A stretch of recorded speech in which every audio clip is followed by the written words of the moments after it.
Hello? Hey, cash is down. Guns down. Let's go. Hi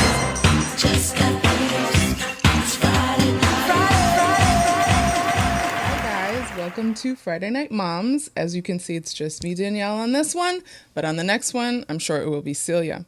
So today, I have a lovely guest, Aseante, and I have her entire resume on my phone because I knew I wasn't going to remember it, and I'm nervous because I'm the only Friday Night Mom here today.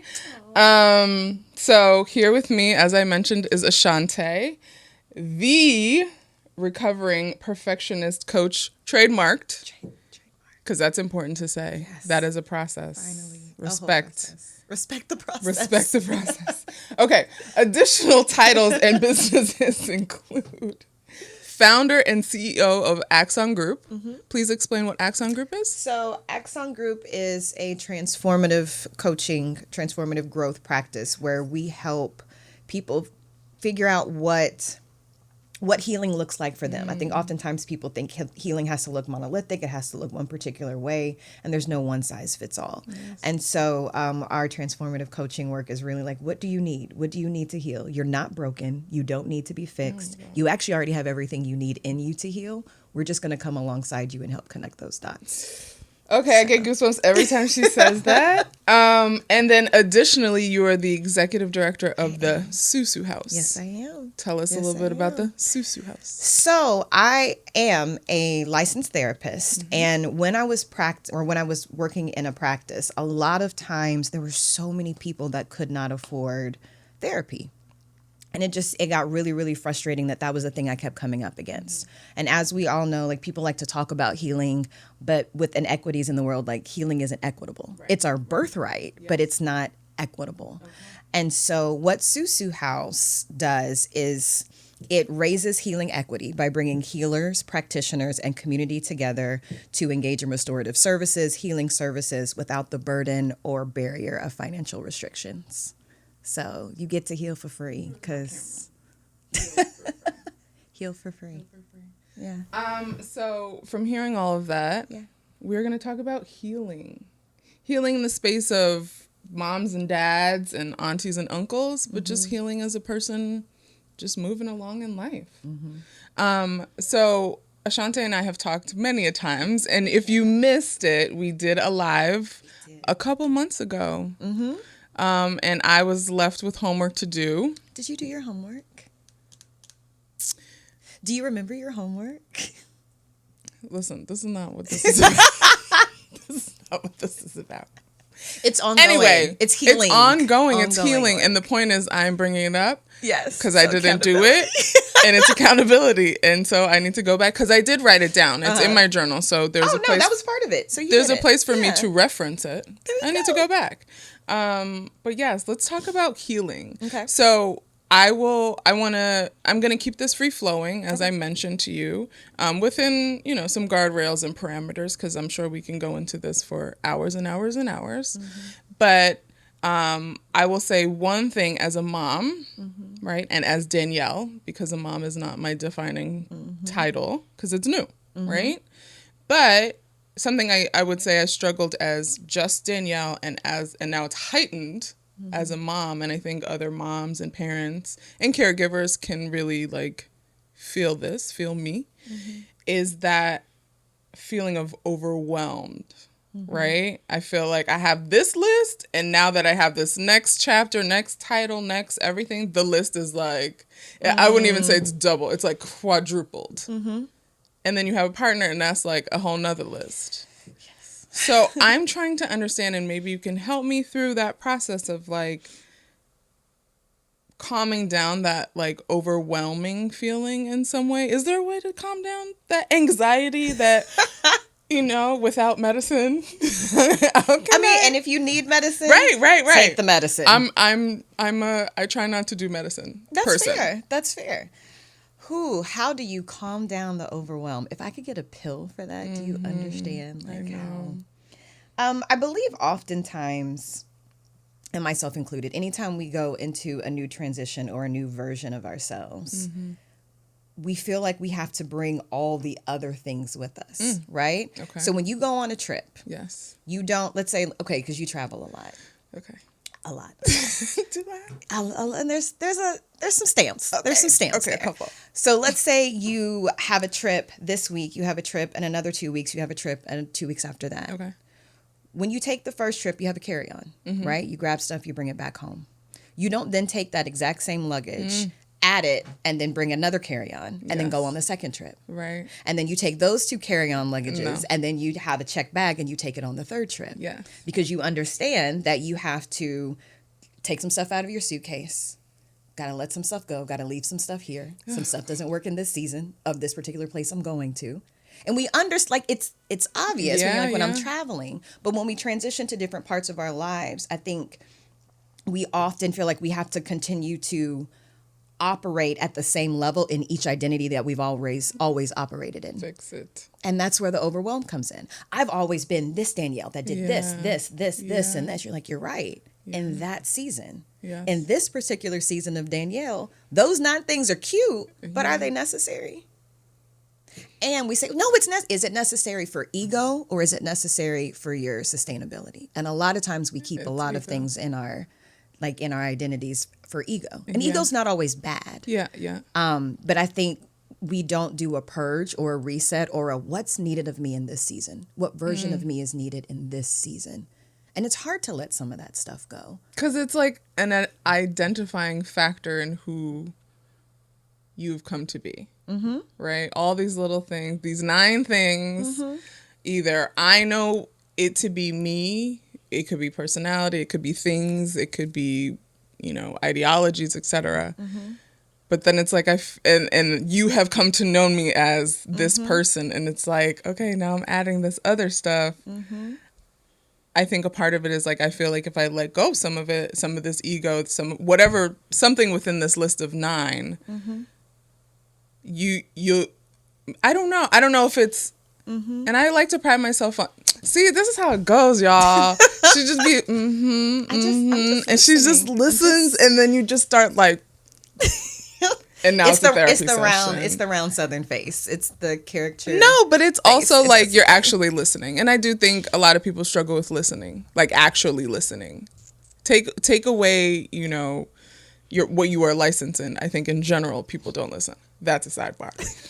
And if it's shade, it's shade. But people don't always listen. Fair. Okay. But the long and short is, and I'm just talking generally, but also bringing myself into it, is like you drop certain things and you feel like you may drop people because someone is attracted to you on that level, or you have connected to someone on that level. So I may, I was talking to Ty about cycling. Cycling was part of my identity, and it was a part of something that I was building. But if I drop cycling, am I losing out on experiences with Ty or experience with someone else who is in the world of cycling that I haven't tapped into yet?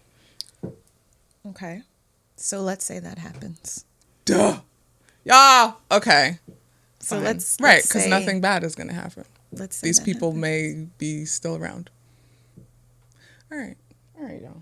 So, this is not what it was supposed to be. Anyway, about the people. The people who are here, who want to hear about themselves and don't want to hear about me. So I'll speak in general. Thank you. I'll speak in general. So something that you named that I think when you were speaking on behalf of all the people. Yes. Right? All the because I know all of them. You know all of them. Right. Because that's one of the things. I think oftentimes we say identity and we mean label. Okay. And it was like, they're the same thing. I was like, not actually. Because labels become like, I'm the fixer, I'm the nurturer, I'm the go-getter, I'm the perfectionist. Shout out. Back to her. Let's reel actually, it back. no, I'm also recovering, hence why I ain't got to figure it out yet. Okay. And I'm very much in recovery myself. We're on the journey together. But oftentimes we hold on to this particular label, either that we have assigned ourselves or that someone has actually assigned to us and we're just living in it. A lot of people don't really know their true identities. We're just living up to or down to whatever other people have assigned to us. And so a lot of the time I have to be all these labels to be considered this whole person. And you even say, it's like, well, what if these people I met in this particular season and with this label, what if the relationships are different after this? That's solid. Okay. It's seasonal. Everything is seasonal. If you think about people again, you can't take them all with you all the time. Right. You think about people, let's say you're having a party, you're at a banquet. You know, I love like analogies and visuals. Yes, you do. So people it's just so much easier for me that way. But it's relatable. Right. So if you're not like, okay, right. I get a visual. I think in visuals. I'm a visual learner. Okay, well, so good. It always works. That's why I'm always like, oh, Lord, here we go. So picture a table. Oh, boy. Okay, I'm picturing You're at a banquet. Beautiful gown. See? Is that a label? Because you assume that I'm in a beautiful gown? No, I just wanted to put you in a beautiful gown. Okay. Now, if I said it was a designer gown, then that would have been. I'm just saying. Okay, here we go. Okay. You're in a beautiful gown. May or may not be designer. We don't know. We don't know. Okay. We don't know. We know. So, you're in a beautiful gown. You're having a wonderful event, wonderful party, seated event. You have people, usually the people who are closer to the front are the ones that are more important to you, right? In some capacity. And I think oftentimes people, if you have someone who's in the front and at this particular course of the meal, of the dinner, right? You think they need to be there for all 9 courses. And sometimes you need to rotate some people out. So sometimes people are at the head table with you, and that's great. And then sometimes people are at the next table down, and that's cool. Yeah. And sometimes people that are at the head table need to get moved to the table down. Sometimes those people need to get moved up. Sometimes people need to get moved to the back table, table 18 in the very back in the corner. Because this just ain't the season for us. Yes. No shade to you, no shade to me. This is not the season for us. And some people need to be like, it's been great. Thank you for your service. Yes, goodbye. Thank you for it. And I think often we're trying to keep all the people at the head table with us. Yeah. And it's okay for people to be in different seasons. Right? I get that. I totally get that. And in terms of, I know you're saying recovering perfectionist for yourself, but I would say I could also throw myself in the recovering, I don't know what the title is, but keep everybody in the same. Recovering people pleaser, recovering I don't imposter say pleaser syndrome. Because it's recovering just keeping everybody with me. Like I've known you forever, so you got to come to this table. I've known you for 10 minutes, but come to this table. There are amazing people here. And I've definitely had that conversation with Antoine. He'd be like, there's so many people. But that might also come from being an only child. Yeah. And I look at people or the people that have really impacted my life or I've really had strong connections with over the seasons as like, I guess, stand-in siblings. And that is like a whole nother conversation about does Gunnar have a sibling? And I'm like, well, I'm fine. But then when I have these conversations, clearly I want siblings. And I have half siblings who I love, but I don't have siblings who... That nucleus. Yeah, who like knew me from the minute I knew how to like brush my teeth. You know, that kind of thing. And one of the beautiful things about you is you're such a connector and you're such a welcoming person. So I'm not saying don't do that. Yeah. What I'm saying is sometimes... depending on the banquet, depending on the event, everyone doesn't have to be at everything. It's true. Yeah. And it's not a shade to them. It's not a shade to anyone. Like you can't be everything to everyone and be that version of Danielle that you so deeply love being and that people so deeply love about you. Okay. And so some of that goes back to the identities and the labels, right? Yeah. We cannot, nor should we be everything to everyone. We should not set ourselves on fire to keep someone else warm. Yes. And especially as Black women, we're like, we'll be all that, like we're all lauded for our strength and our tenacity and our resilience. Yeah. I'm so sick of the word resilience. Like I really am. I'm so sick of that word. We don't get to be soft. We don't get to take a break. We don't get to have a moment. And so it is ingrained in us on top of us just naturally being nurturers that I have to be all the things to all the people. Yeah. And you can, in your heart and in your soul, be that beautiful, loving, kind, connective person. But if everyone's getting some of it, no one's getting a sufficient amount of it.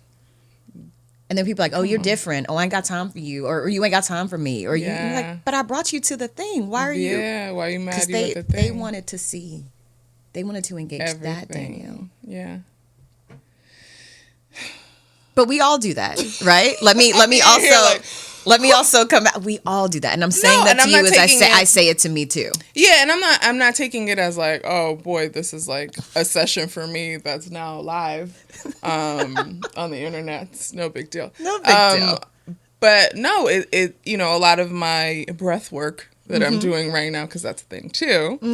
That was in the homework, right? It's in the home. You were doing it. Shoot. B plus. Okay. B plus. That's solid. B plus is solid. Okay. But no, a big part of it is, my breath work, my, taking in what you're saying is not, it's acknowledging also those labels I put on other people, right? Like, I used to always be there for me, and now you're not there for me, and this is the thing. But then there are other friends that I give that quote unquote pass to, because I acknowledge that life happens and seasons happen and moves happen and relationships happen. So it's like, it's very interesting how we can compartmentalize some people and give those allowances to some people, and others don't get that same kind of like, I think the ones overture. we want. So if we speak into the parent side of it, right? I think oftentimes what happens with parents is you actually get confronted very quickly with your mother and father wounds, even if that's not what you're identifying it as. Yeah. And so it plays out in how you parent. It plays out in how you see your kid. It plays out in the things you want to do differently. And you're like, oh my God, I sound just like yes, it's okay. And it plays out in the people where you have the higher expectation for. Yeah. Because for some of them, I'm curious if there is a need that's not being met in you that wasn't met by a parent that person has met in certain seasons. And now there's an insatiable expectation for them to meet it always at all times. Right. And the moment they don't, you're depleted again because you're not filling the hole within yourself. You're waiting for someone else to just keep pouring water in. Gotcha. And so a lot of times we, with our mother and father wounds, we redirect that energy to people outside of us, especially those who are closest to us, because like, I've let you in. You can't ever disappoint me. Yeah. Because that feeling is overwhelming. Or that's when you're raising your children, things that you wish you would do differently, or you wish that your parents did differently, or things that you realize you haven't, healed from. Yeah. From, engaging with your parents, or anything that comes up when you have a little human that you're like, oh, I now have to keep this being alive all the time. And I want them to have their own mind and their own voice and their own thought. Lord. And I need them to understand I'm raising a little black boy. And now I'm hearing don't even talk about that. I literally had a conversation with a friend last night about how I can be sensitive. And I don't want to say hypersensitive. I don't want to just say sensitive and it's like looked at as a bad thing. Right. But having my little black boy in certain spaces and someone kind of like, I don't know, they say something about him in a nice way, but I'm like, what do you mean? What are you trying to say? Intent versus impact. I'm like, what? And that literally happened yesterday. And I was like, girl, am I being too sensitive? Like, am I doing too much here? I don't want to name names, so I'm just keeping it really vague. High level. But it just, anyway, that's a whole nother thing. Okay, so but that actually, so if we take like that overarching situation, right? What you just named spoke to protection. It spoke to safety. It spoke to whether you had if there was a deficit when you were growing up around feeling safe, or if it was like my mom or my dad or whoever was always there, like all of that plays into it. Yeah, that's when true. You're trying to Which keep mine is your the child. latter. My mom, I'm the only, so it's like till this day, you know what I'm saying? And now her energies are shifted to Gunner, which is great. And she's like, this is what I meant. And it's like, but it goes back to like different ways of parenting. Like, I love the kid down. That for me, that's a given, but I allow certain things. And my mom loved me down and is now loving him down. But her love is very like, you stay in this little circle here, and this is where the love is. And it's all safe in here and squishy. Don't and come out the bubble. Do not leak this damn bubble. Okay. And you took a step out of the bubble. Yes, I am this. But it's interesting as parents. Now we're shifting into the parent thing. So for my mom, she had this bubble, but for me, she had this bubble, but up until a certain age, she was like, hey, you got to leave the bubble, and I want you to be this and this and this and this and all these amazing things that I want for you, because as I'm learning and as the kind of like old wives' tale, like you want more for your child. Yeah. So she wanted more for me, and so I want more for him, and it's like, but those like get you way further and further from the bubble because you want them to be all that they can be. If he want to be an astronaut, that's way outside the bubble. That's outside of Earth. He's out. There go my baby. Hey, baby.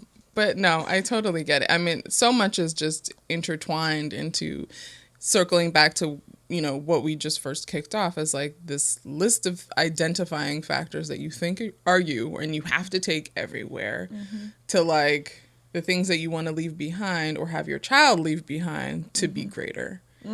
And it's see, she be hitting you with that when she's like, you have solved your own problem. Thank you for paying $10 million for this. I mean, I said in the beginning, I was like, everyone is their own healer. We just get to come alongside you. No, but you need the person, you know, you need the person to listen to you. An unbiased person. I mean, you can have that person at home. It can be your partner. It can be your best friend. But I do think you know, I'm a staunch proponent of therapy in whichever way it comes to you, right? I might not go and see a therapist in the traditional sense, but as we've spoken, you know, I can have these one-offs with friends and feel a great sense of relief and walk away with the homework, right? And apply the homework in different ways. But I'm also a physical person, right? So I exert my energy through cycling or working out. And on that live that we had, which you can check out, I think it's on your channel still. It's on still there. Check out The Recovering Perfectionist on Instagram.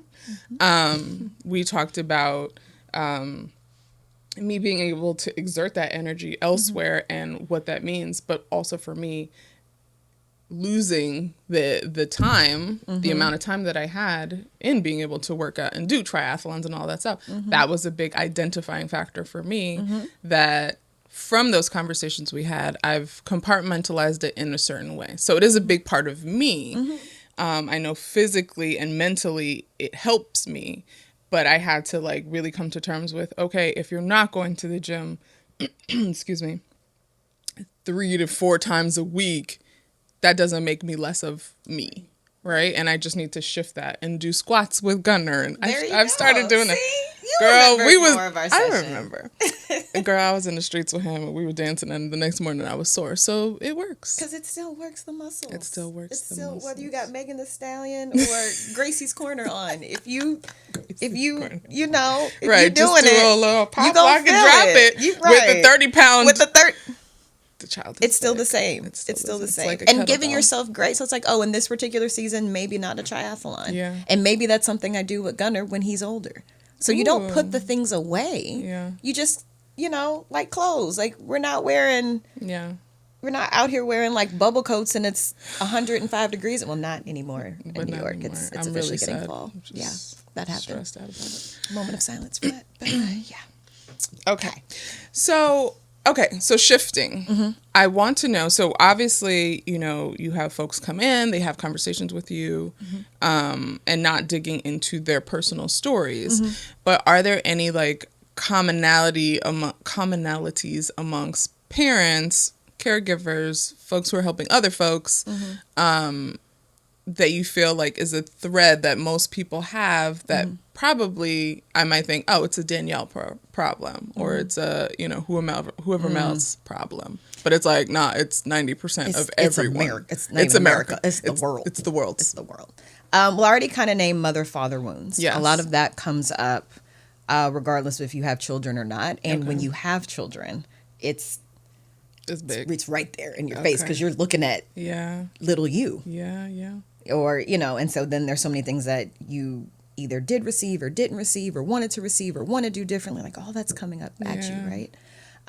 Also, perfectionism comes up, wanting to get it just right, even though I have yet to find the perfect book on parenting. If I don't, I'm really trying to find it, and there isn't one, and all the books that are out there are all contradictory.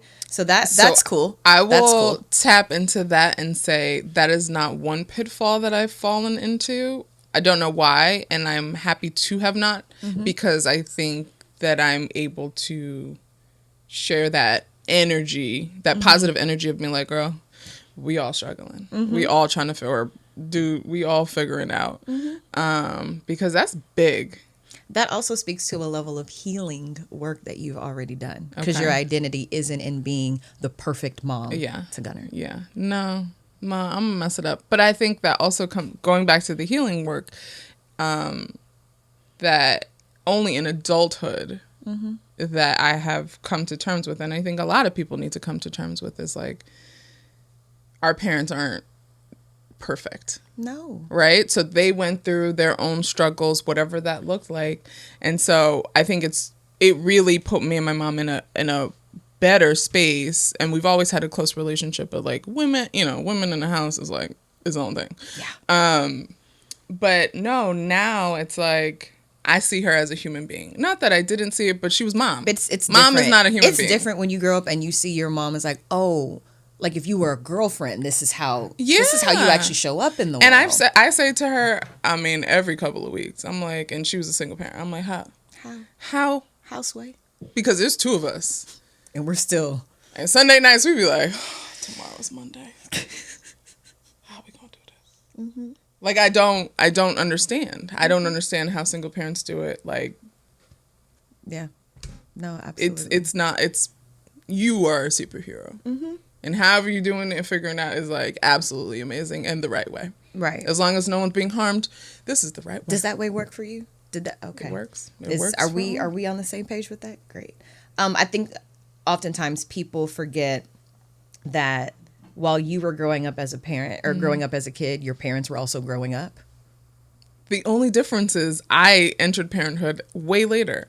You're still growing up. I know, but it's like and we're still. My mom did it in her 20s. I'm like, there's no way no one should trust me with their kid other than babysitting in my 20s. Not even. Well, I was to everyone who I babysat in my 20s. I am sorry. No, that hole in the wall is probably my fault. That is my bad. Okay, but yeah, I had to have accountability. No, it's very But we forget, like while you were growing up, your parent was actually still growing up. Especially then. Yes. So like my mom had me late in the world of like that generation that before. Generation, she had me at 27, which is like, how dare you? How are you going to have children? Mm-hmm. But like, yeah, they're 23. At 23, I don't even tell you what I was doing. Nothing with a baby. Right. Nothing with the baby. Nothing with and the so baby. even Don't now, don't do that. But even now, you are growing up. Yeah. As Gunnar is growing up. Mm-hmm. And it's interesting because, again, we understand stuff in like compartmentalized ways and we don't understand it across all parts of our lives as well. Every single day, Gunnar is doing something different, right? Yes. Like he physically looks different. He wake up and I'll be like, did you grow last night? Yes. Like he is physically growing into a different being. Mm-hmm. He's discovering more parts of himself that he had discovered before. That's like one of the most exciting things, like when your baby discovers her feet. Oh, yes. It's like, oh, yeah, belly is the thing now. Yes, his belly. I'm like, how do you... If it is such a beautiful thing to watch a baby discover who they are and more parts of them, why can we not give ourselves grace as we're discovering new parts of ourselves? Let me tell you something. This is the analogy queen. I don't care. If you didn't understand the words coming out her mouth, just watch. I don't. Run that part back. Run that part back. We need like a... Yes. So it's the baby. True. No, I'm kidding. Right. No, it's true. And again, we get it externally. We do not receive it internally. And if you keep in mind, I am growing up as you are growing up. Mm-hmm. So back to the identity thing from before. Yeah. This particular identity I had doesn't suit me in this particular season. So we're going to just put it in the closet of all the identities that make up who I am. And right now we're going to pull this one down and use that one. And that's okay. And the people who are really for me, the people who really rock with me, the people who really love me as who I am, not as whatever identity I'm pulling down that benefits them. Because quite often, and this also connects to a lot of our wounds, and this happens with single mothers. Yeah. Whether you're a single mom, no community, single mom community, partnered mom, no community, partnered mom community. Did y'all hear those levels? All of those, right? That's when I say those are levels. All four of those levels. Because there is a stark difference between having community and not having community. Right. You're like, oh, we have a partner, but I have no one outside of these little people in my life, right? Yeah. That is huge. And when you like understanding, like within all of those situations, a lot of times what we're struggling with is our conflation of love and doing. Oftentimes we do not understand unconditional love. We live in a space of transactional love. If I do, if I'm enough, if I continue to, if I show up as, if, then you will love me. One of the only places there's unconditional love is with that child. Yep. And so understanding that no matter how you show up that day, when that little boy sees you, hair done, hair not done. Project completed, project not completed. Fight with your husband, no fight with your husband. Didn't get the stuff you need to get done, did get it done. 5 pounds overweight, 20 pounds underweight. Whatever that is. It's the same energy. Mama. It's mama. It's true. It's you, right? And so just the things that we can learn from our kids in terms of like the unconditional love piece of it. Yeah. You don't have to be anything other than present. And for the people who can't handle you just being present that day with whatever you have capacity for that day, maybe that's not the season for them. They're not bad people, but they may be in their own season of a thing. Yeah. And that's cool. Right. You just may need to sit at another table at the banquet.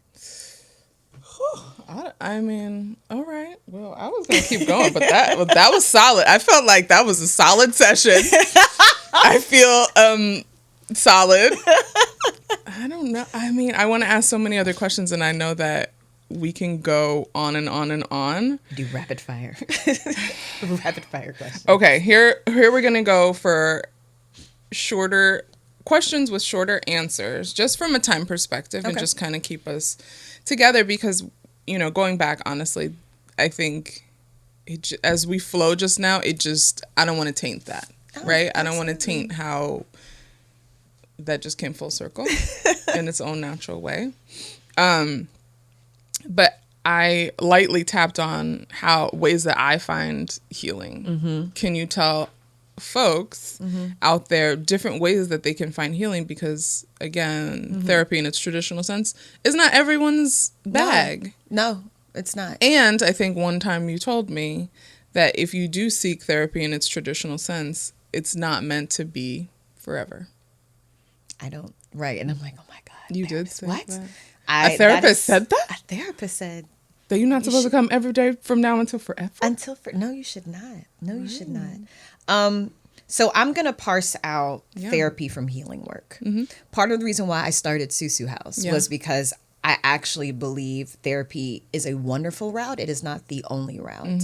And there are a lot of things that need to be, as with all systems that we have that in our westernized culture that are steeped in supremacy and oppression and things like that. Like most of the DSM stuff, so DSM is like the diagnostic, like where you can diagnose people for different disorders or things like that. What it doesn't account for is trauma. So oftentimes unrecognized trauma is diagnosed as a disorder. Okay. And Dr. Thema said that. That was not me. So shout out to Dr. Thema. Thank you, Dr. Thema. Because I heard that and went, and now I'm done for the day. Yes. I'm done for the day. Yeah. So in understanding that, like the people who we studied were older white men that worked specifically with a particular personality type or a particular experience that wasn't our experience. Yeah, yeah. And so on one hand, I do think the roots of what therapy is trying to do, I think it's a beautiful avenue. It's one of the beautiful avenues if you get with the right person. Okay. I also think healing is done in community. And a lot of times we're like, oh, I got to heal or healing actually really only works when you're in community. That makes sense. Right? It's not it's individual and. Yeah. And so I do think therapy is a beautiful way to unpack, undo, heal from, work on certain types of things.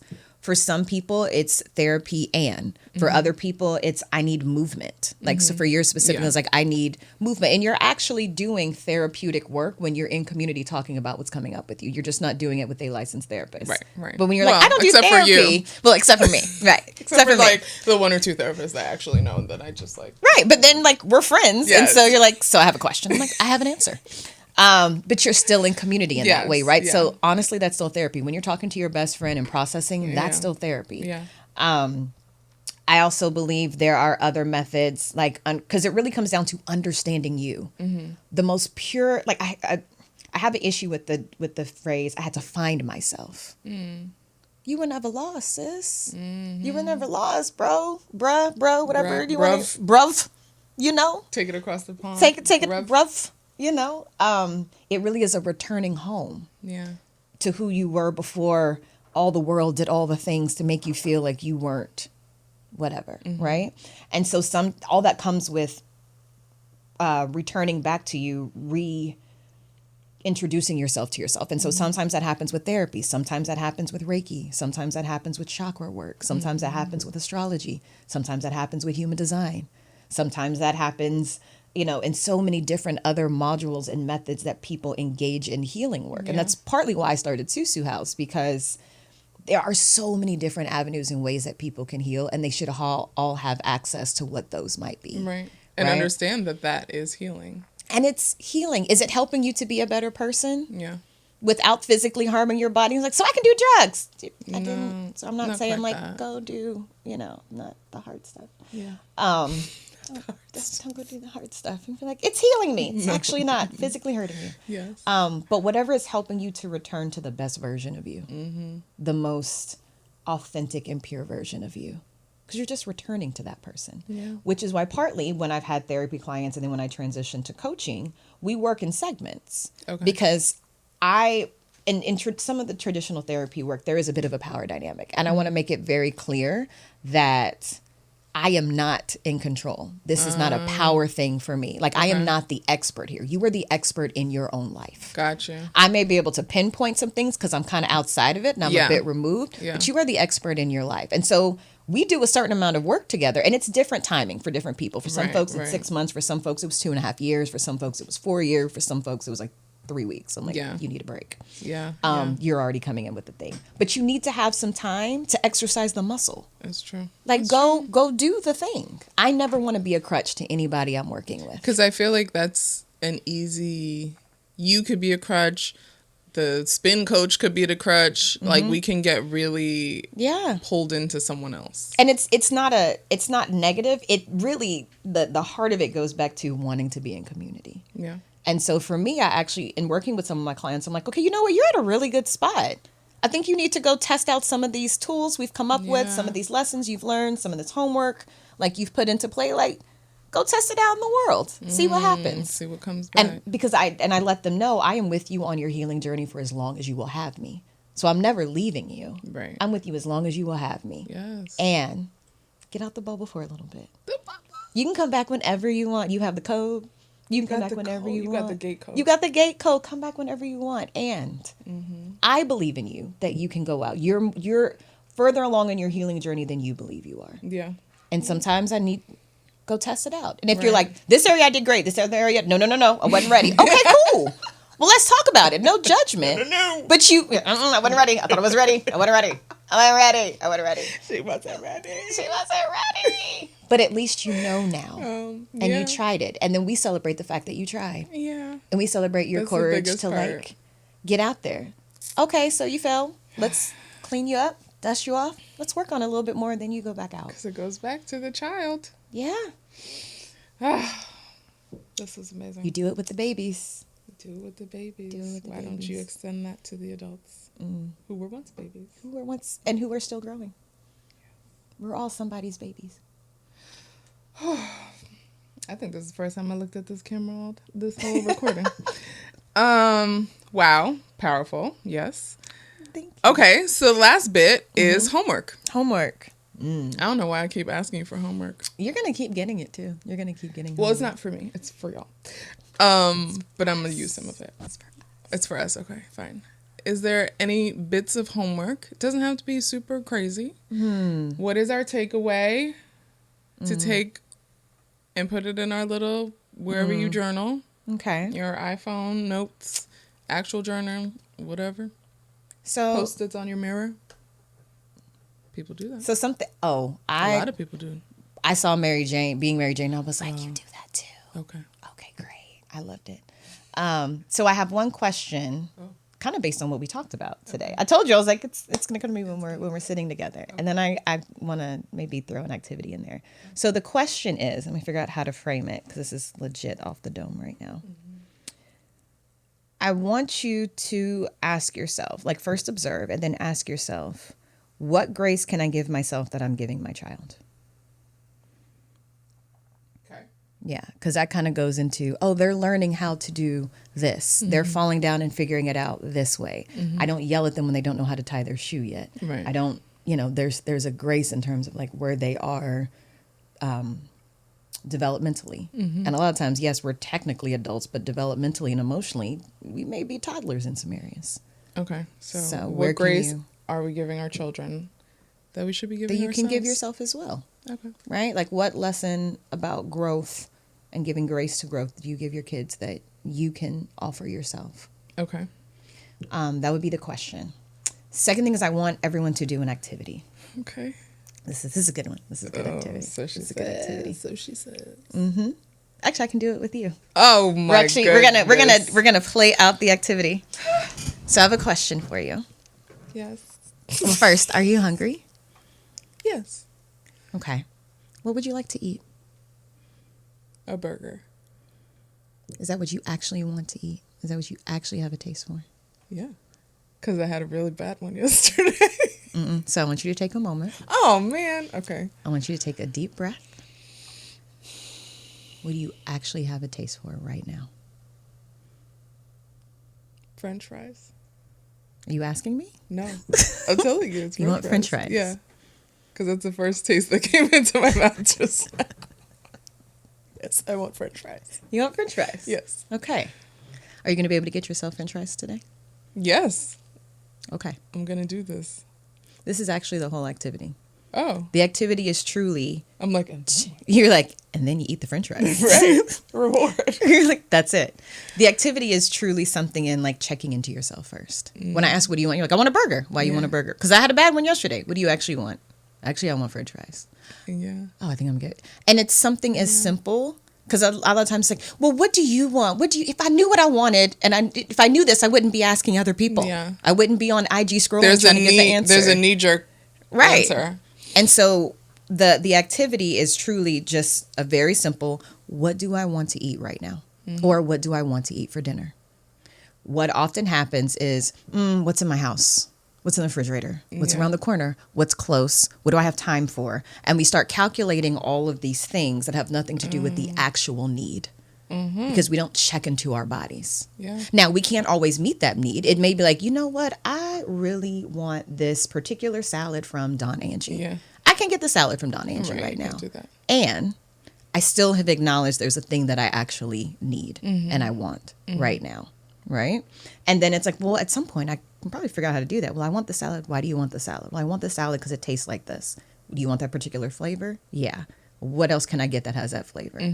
Oh, I could go to so-and-so. Okay, great. Oh, that's close. And there's a whole, then you figure out a thing that's close to it or you get it another day. But just truly taking a moment, and it may seem a little juvenile, but it really is like the easiest version of what do I want for me, not based on circumstance, availability, whatever else is around me. All those do play a factor, but we don't even allow ourselves to get there first before we start cutting it down. Right, before we get to the reasons why something can't be. And that goes into our fear of having joy and our fear of thinking like we won't ever actually get what we deserve or want, or not feeling like we're worthy enough to have the things that we want. But that's a whole other session for another day. But for right now, just ask yourself, what do I want to eat? You don't actually have to go eat it. You don't have to go get it. If you want to, go for it. Food's my love language. But it's the act of asking yourself what yourself wants and listening. Well, y'all, that was today. That was Friday today. Night Moms. Woo! Ciao. Thank you for joining us. Aseante, thank you for joining us. I hope every time we meet, I leave sweaty because I don't know, that's how I express nerves and what have you. So thank you. I mean, grateful. I hope you feel served. I hope you feel that you walked away with something that you can work with. It may not be everything, everything we discussed may not have touched what you need in the moment. But I hope you walked away with something or are walking away with something. Be sure to share. If Celia was here, she really does all the things. She'd be like, comment, subscribe, share, regram, all those things. I think she just did it. Right? I just thinking about it. She just did it. We will place somewhere here or here when they edit. The Recovering Perfectionist on Instagram. Reach out to Aseante. Mm-hmm. Also follow Susu House. They have amazing events in the healing space. And they're free. They free are free $99. to you all. Can you believe it? We pay the healer and the practitioner who comes in to do the event their full rate. So because healers and practitioners need to be able to pay their bills too. So because that's a whole nother conversation. We make sure to pay them their full rate so they can come in, do what they need to do for the community. If people want to, work with them after, we can help with that. Yeah. And if you need a little help, we can help a little bit with some of that as well. Right. But it's free for y'all. But, that's key, right? There's a whole nother conversation for another day about not giving us our full rates and expecting us to be for the community. Right. When do it for the culture. Culture don't pay my bills. Right. And culture if I am doing it for free and then I can't pay my bills and I can't do it for the culture, and it's a very vicious cycle. Right. Then I can't do it. Right. And you can't get it. Facts. We ain't got no lights. No lights. 0 lights. These lights shut down. But yes, thank you again for joining us on this edition of Friday Night Moms with the Recovering Perfectionist, trademarked Aseante. Thank you. Thank you so much for having me. Thank you. And thank you for being such an amazing subject today. No, it takes a lot of it. I do not take lightly. I never take lightly when someone shares their story or their experience, because you don't have to, especially in front of other people. So thank you.